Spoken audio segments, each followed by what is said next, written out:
Hi friends, 21 days weight loss சேலஞ்சில் இன்றைக்கி day 2. Morning எழுந்தோடனே empty ஸ்டொமக்கில் என்னோடய வெயிட் பார்த்திங்கன்னா 67.9. அப்புறமா ஃப்ரெஷ் ஆகிட்டு தைராய்டு டேப்லெட் எடுத்துட்டேன். டேப்லெட் போடும்போது என்னால் எவ்வளோ தண்ணி குடிக்க முடியுமோ மார்னிங்கே நல்லா நிறையா தண்ணி குடிச்சிருவேன். டேப்லெட் போட்டுட்டு ஒரு 1 hour கழித்து இந்த க்ரீன் ஜூஸ் எடுத்துக்கிட்டேன். இந்த க்ரீன் ஜூஸ் நம்ம ரெகுலராக குடிக்கணுமான்னு கேட்டால் வேண்டாம். நம்ம வெயிட் லாஸ்ன்னு ஸ்டார்ட் பண்ணும்போது ஸ்டார்டிங்கில் 1 or 2 days குடித்தா போதும். அதுக்கப்புறமா ஒரு ஸ்டேஜுக்கு மேலே நமக்கு வெயிட் லாஸ் ஆகாமல் வெயிட் மெயின்டைன் ஆகும். ஸோ அதுக்கப்புறமா வெயிட் லாஸ் பண்ணுறதுக்கு கொஞ்சமாக எக்ஸ்ட்ராவாக ஒர்க் அவுட் அந்த க்ரீன் ஜூஸும் எடுத்துக்கலாம். இன்றைக்கி பிரேக்ஃபாஸ்ட்டுக்கு ஒரு சின்ன பவுலில் முளைக்கட்டின பச்சை பயிறு, ஒரு எக்கு, ஒரு கிளாஸ் மில்க் கொஞ்சமாக நாட்டு சர்க்கரை ஆட் பண்ணி எடுத்துக்கிட்டேன். நம்ம டயட்டில் இருக்கும்போது மார்னிங்கே நல்லா ப்ரோட்டீன் இருக்க ஃபுட்டாக எடுத்துக்கிட்டோம் அப்படின்னா நல்லா ஸ்டமக் ஃபில்லிங்காக இருக்கும், இடையில பசிக்காது.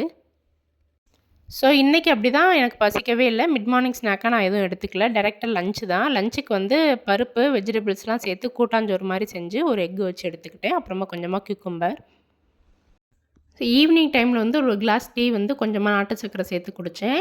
நைட்டு டின்னருக்கு பொங்கல் சட்னி தான். பொங்கல் வரகரிசியில் பண்ணியிருந்தேன்.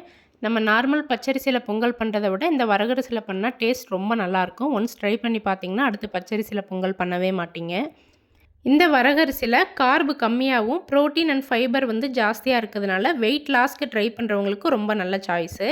அது மட்டும் இல்லாமல் நம்மளோட பிளட் சுகர் லெவலை கம்மி பண்ணுறதுக்கு ரொம்ப ஹெல்ப் பண்ணும். ஸோ டயபெட்டிக் பேஷண்ட் அப்பப்போ இந்த வரகரிசியை ஃபுட்டில் சேர்த்துக்கலாம்.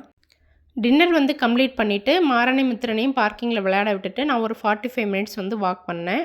நம்ம டயட்டுன்னு ஸ்டார்ட் பண்ணிட்டோன்னா கண்டிப்பாக நம்மளோட டின்னரை சீக்கிரமாக கம்ப்ளீட் பண்ணிடணும். என்னோடய டைமிங் பார்த்திங்கன்னா 7 and 7:30 அதுக்குள்ளே கம்ப்ளீட் பண்ணிடுவேன். அதுக்கப்புறம் எதுவுமே நைட்டு சாப்பிட மாட்டேன், தண்ணி மட்டும் குடிச்சுப்பேன். ஸோ டே 2 இப்படி தான் போச்சு. டே 3ல் என்னோடய வெயிட் என்ன, நான் என்ன மாதிரி ஃபுட் எடுத்துக்கிறேன் அப்படிங்கிறத பார்க்கலாம். தேங்க்ஸ் ஃபார் வாட்சிங்.